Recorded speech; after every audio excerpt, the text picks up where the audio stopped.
Welcome back to the channel Edu Spark. So आज हम क्या पढ़ेंगे, हिंदी स्पर्श क्लास 9 हिंदी स्पर्श में चैप्टर अग्निपथ। सो इसकी जो समरी है वो सक्सेस से है, सो आप चेकआउट कर सकते हो, लेकिन ये मेरा एक्सप्लेनेशन वीडियो है, ठीक है। तो इधर सबसे पहले व्याख्याएं दे रखी है कि इधर कवि क्या कहते हैं। तो प्रस्तुत कविता में, अच्छा कवि कौन है, हरिवंश राय बच्चन जी। तो प्रस्तुत कविता में कवि ने संघर्ष से भरे जीवन को अग्निपथ करते हुए मनुष्य को यह संदेश दिया है कि जीवन में जब कभी कठिन समय आता है तो यह समझ लेना चाहिए कि यही कठिन समय तुम्हारी असली परीक्षा। कितना सुंदर संदेश देते हैं हरिवंश राय बच्चन जी, जहाँ पर वो कहते हैं कि हमारा जो जीवन है वो संघर्ष से भरा हुआ है और संघर्ष से भरे जीवन को ही वह अग्निपथ कहते हैं। जहाँ पर वो क्या संदेश देते हैं कि जीवन में कभी भी कठिन समय, कभी भी कितनी भी कठिन परिस्थितियाँ है, हमें ये समझ लेना चाहिए कि यही हमारा जो कठिन समय असली परीक्षा है। यदि मनुष्य को जीवन में सफल होना है तो कभी भी किसी भी कठिन समय में किसी की मदद नहीं लेनी चाहिए। कि अगर आपको सफल होना है अपने जीवन में, अपने लाइफ में सफल होना है, तो कठिन समय में आपको किसी की भी कोई भी मदद नहीं लेनी है। मनुष्य को एक प्रतिज्ञा करनी चाहिए कि चाहे मंजिल तक पहुंचने के रास्ते में कितनी भी मुश्किलें क्यों ना आए, मनुष्य कभी भी मेहनत करने से थकेगा नहीं, कभी भी रुकेगा नहीं और ना ही कभी पीछे मुड़कर देखेगा। कि जो मनुष्य है अगर वो सक्सेसफुल होना चाहता है लाइफ में, तो उसे अपने आप से एक प्रतिज्ञा लेनी चाहिए कि जैसी भी मंजिल हो वह मतलब कितनी भी मुश्किल आए उस मंजिल में, जो मनुष्य है वो हमेशा मेहनत करेगा, कभी भी थकेगा नहीं, कभी भी हार नहीं मानेगा, रुकेगा नहीं और पीछे मुड़कर नहीं देखेगा। तो जब कोई मनुष्य किसी कठिन रास्ते से होते हुए अपनी मंजिल की ओर आगे बढ़ता है तो उसका वह संघर्ष दूसरों के प्रेरणादायक होता है। तो जब कोई भी ऐसा मनुष्य होता है जो अपने कठिन समय है उसका, लेकिन फिर भी अपनी मंजिल की ओर बढ़ता जाता है, थकता नहीं है, तो उसका ये जो संघर्ष है दूसरे के लिए एक प्रेरणा बन जाता है। कवि कहता है कि अपनी मंजिल पर वही मनुष्य पहुँच पाते हैं जो कड़ी मेहनत करके आगे बढ़ते हैं। कि जितने भी मनुष्य हैं वो तभी अपनी मंजिल तक पहुँच पाते हैं जो कड़ी मेहनत करते हैं। अगर वो कड़ी मेहनत करते हैं तभी वे पहुंच पाते हैं। तो अब हम फटाफट से पैरा बाय पैरा स्टार्ट करेंगे।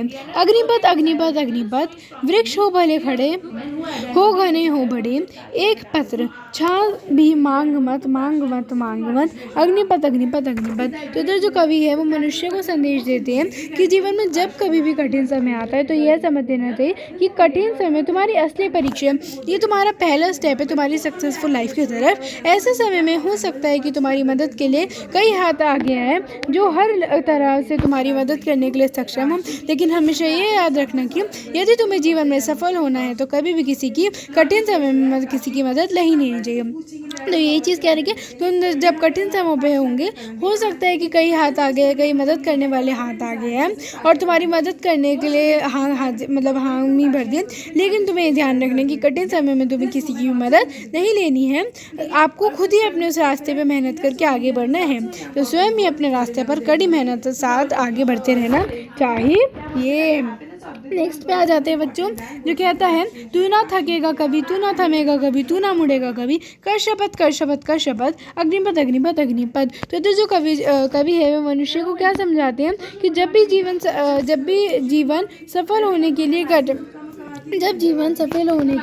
कठिन रास्ते पर चलने का फैसला कर लो तो मनुष्य को एक प्रतिज्ञा करनी चाहिए, एक शपथ लेनी चाहिए कि बच्चों मंजिल तक पहुंचने के रास्ते पर कितनी भी मुश्किल है, कितनी भी बेकार परिस्थिति हो, लेकिन आपको कभी रुकना नहीं है, आपको कभी थकना नहीं है, आपको कभी रुकना नहीं है कि और पीछे मुड़ के नहीं देखना है, क्योंकि आपकी एक पहली परीक्षा होती है आपकी सक्सेसफुल लाइफ की तरफ। नेक्स्ट कहता है कि यह महादृश्य है, चल रहा मनुष्य है, अक्षर स्वेद रक्त से लथपथ लथपथ लथपथ, अग्निपथ अग्निपथ अग्निपथ। तो कवि मनुष्य को क्या संदेश कहते हैं कि जब कोई मनुष्य किसी कठिन रास्ते में होते हुए अपनी मंजिल की ओर आगे बढ़ता है तो उसका वह संघर्ष देखने योग्य होता है, अर्थात दूसरों के लिए प्रेरणादायक होता है। कि क्या संदेश देते हैं कि जब भी कोई मनुष्य है वो अपनी कठिन परिस्थितियाँ हैं, कठिन रास्ता, लेकिन तब भी वो अपनी मंजिल की तरफ बढ़ते जा रहा है, रुक नहीं रहा है और पीछे मुड़ के नहीं देख रहा है, तो वह जो है संघर्ष कर रहा है और संघर्ष देखने योग्य होता है, ठीक है। उसका जो संघर्ष है देखने योग्य होता है और ये दूसरे के लिए एक प्रेरणादायक इंसिडेंट बन जाता है। और कवि कहता है कि अपनी मंजिल पर वही पहुंच पाते हैं जो आंसू पसीने और खून से सने हुए अर्थात कड़ी मेहनत करके आगे बढ़ते हैं। कि अपनी मंजिल तक बेटा वही पहुंच पाते हैं हम, जो कि रुकते नहीं हैं, जो अपनी मंजिल तक बढ़ते जाते हैं और खून से और पसीने से सने हुए होते हैं, एकदम मेहनत कर रही होती है। ठीक है,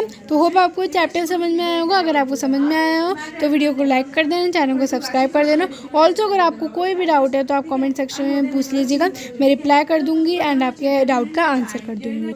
आपको मेरे हिंदी प्लेलिस्ट का लिंक भी डिस्क्रिप्शन में मिल जाएगा, so do check it out.